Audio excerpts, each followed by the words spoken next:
दिल पर जरा हाथ रख के बताइए कि ये तमाम छात्र गोदी मीडिया हाय हाय, गोदी मीडिया बाहर जाओ के नारे क्यों लगा रहे हैं। और यह सिर्फ और सिर्फ लखनऊ का दृश्य नहीं है।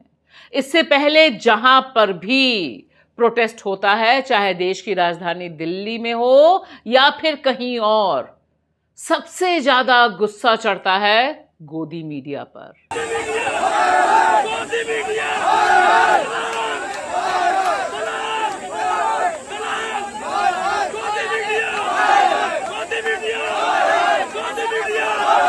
उत्तर प्रदेश की राजधानी में इको गार्डन में जो प्रोटेस्ट हुआ, जिस तरह से छात्रों का गुस्सा फूटा, हजारों की तादाद में छात्र आए और सिर्फ सरकार से यह मांग करने के लिए आए कि लेखपाल री एग्जाम हो, बाकी परीक्षाओं में जो पेपर लीक हो रहा है उसे रोकें। उन्होंने तो यह भी पोस्टर लगा दिए, उत्तर प्रदेश क्रॉस कर दिया और नीचे लिखा लीक प्रदेश। यह सीधा सीधा सवाल सिर्फ और सिर्फ योगी सरकार के मिसमैनेजमेंट, परीक्षाओं में करप्शन पर ही फूटा नहीं है। दरअसल इसका एक सिरा मोदी सरकार और उनके शिक्षा मंत्री धर्मेंद्र प्रधान के इस्तीफे से भी जुड़ा हुआ है। और इस पर जिस तरह से डर्टी गेम खेलने की कोशिश द ग्रेट गोदी मीडिया ने की, यह बताने के लिए कि दोनों ही छात्र अलग अलग ग्रुप से और आपस में भिड़ गए हैं। यानी लेखपाल परीक्षा को लेकर प्रयागराज के जो विवेक सर हैं, उन्होंने जो कॉल दिया था प्रोटेस्ट का, और जिस तरह से अभिजीत दीपके जो कॉकरोच जनता पार्टी के नेता हैं, उन्होंने प्रोटेस्ट का कॉल दिया था लखनऊ में आज, इन दोनों में टकराव हो गया है। यह कवरेज इतनी घिनौनी कवरेज थी कि इस पर छात्रों का तो गुस्सा निकलना, सामने आना बेहद जरूरी था। और इसीलिए लोग सवाल पूछ रहे हैं, मोदी जी का पुराना वीडियो निकाल रहे हैं कि 2050 तक क्यों विकसित भारत का दावा कर रहे हैं। हमें अपनी आंखों से यह विकसित भारत देखना है। वाकई मोदी जी, इस समय का जो जेनजी है, भारत का जो युवा है, वो सड़क पर उतरकर आपसे यही सवाल पूछ रहा है कि आप एक भी एग्जाम बिना पेपर लीक के क्यों नहीं करा पा रहे और क्यों नहीं इस पर जवाबदेही है। अब लंबा इंतजार नहीं करना चाहिए भैया। 2050 में ऐसा होगा और बारे होगा तो होगा भी, हम कहां होंगे। इसी आंखों से सपने पूरे होते देखना है दोस्तों।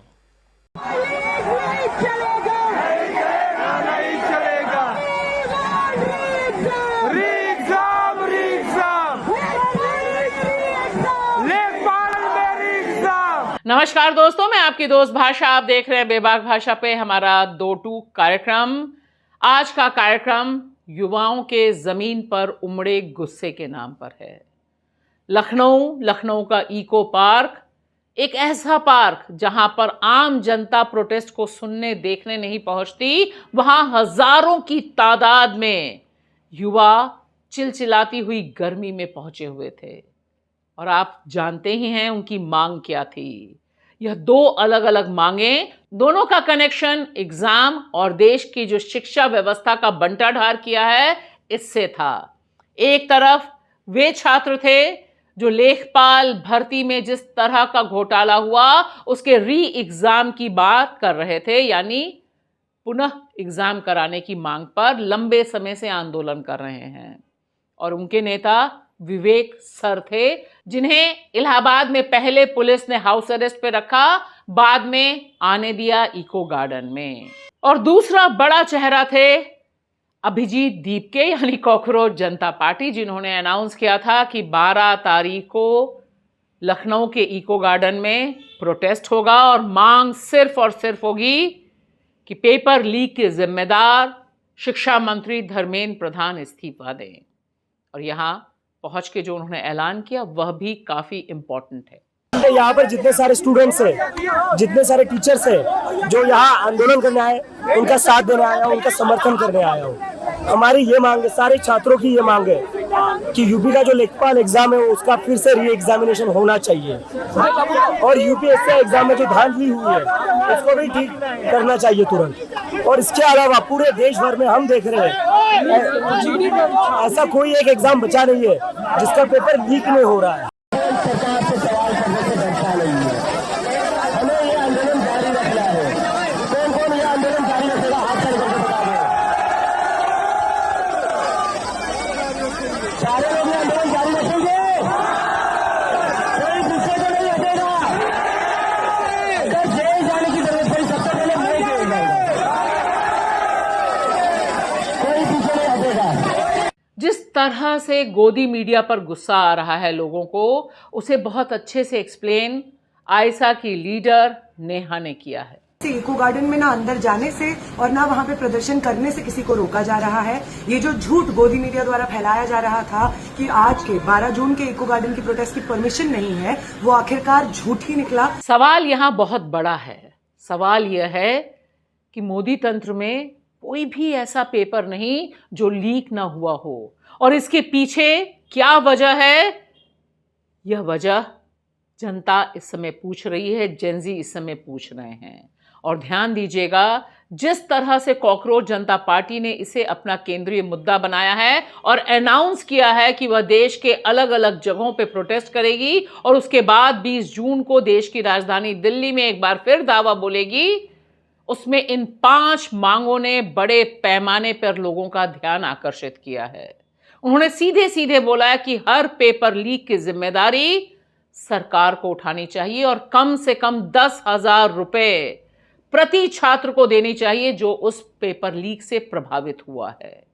आप हमें कमेंट बॉक्स में बताइए, आपको क्या लगता है, यह मांग सही है या गलत है। और दूसरी मांग है कि हर पेपर लीक के बाद 72 घंटे के भीतर उसे दोबारा कराया जाए, मैंडेटरी किया जाए कि पेपर के लिए, दोबारा पेपर के लिए इतना लंबा इंतजार नहीं करना पड़ेगा। और तीसरी मांग भी बहुत इंपॉर्टेंट है, जो सीबीएसई के तमाम छात्र, लाखों छात्र दिल पर हाथ रखकर मांग रहे हैं।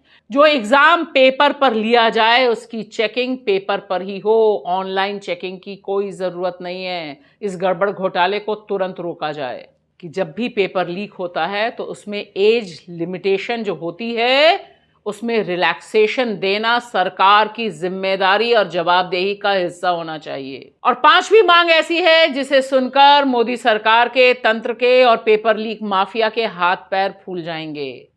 मैंडेटरी ऑडिट होना चाहिए। किस चीज़ का, टेंडर कैसे दिया जा रहा है और क्या टेक्नोलॉजी इस्तेमाल की जा रही है, इसका ऑडिट बहुत ज़रूरी है। कॉकरोच जनता पार्टी की इन 5 मांगों में दम जरूर है और निश्चित तौर पर यह युवाओं की सबसे सुलगती हुई मांगे हैं। लेकिन सवाल है कि जिस तरह से दमन किया जा रहा है, जिस तरह से जो लोग इस प्रोटेस्ट में शामिल हो रहे हैं या होने जा रहे हैं, उन्हें डराया धमकाया जा रहा है, इसने गुस्से को और भड़का दिया है। मिसाल के तौर पर देखिए, यह हैं हरियाणा के रोहतक की गेस्ट शिक्षिका सुलेखा, जो दिल्ली आई 6 जून को प्रोटेस्ट में शामिल होने के लिए, और साफ साफ इन्होंने कहा कि उनका बेटा भी नीट पेपर लीक का भुक्तभोगी है, लेकिन वे सिर्फ अपने बच्चे के लिए नहीं, बाकी बच्चों के लिए भी आवाज उठाने के लिए आई। सरकार ने क्या किया, इन्हें तुरंत सस्पेंड कर दिया। कॉकरोच जनता पार्टी ने डिमांड की है कि इनका सस्पेंशन वापस लिया जाए। युवाओं की यह हुंकार लगातार बढ़ रही है और ऐसा लग रहा है आने वाले दिनों में और बढ़ेगी, क्योंकि दरअसल यह पढ़ने लिखने वाले जेनजी के भविष्य का सवाल है। अब यह क्या दिशा लेगी यह अलग बात है, लेकिन फिलहाल इसने तमाम सरकारों को कटघरे में डाल दिया है और सीधे सीधे मैसेज दे दिया है कि हिंदू मुसलमान से इस जेनजी पीढ़ी को कोई फायदा नहीं हो रहा। वह चाहती है कि शिक्षा व्यवस्था ठीक हो, कोई भी नफरत ना फैलाए, शिक्षा का मौका मिले। हिंदू मुस्लिम की राजनीति, हिंदू मुस्लिम की राजनीति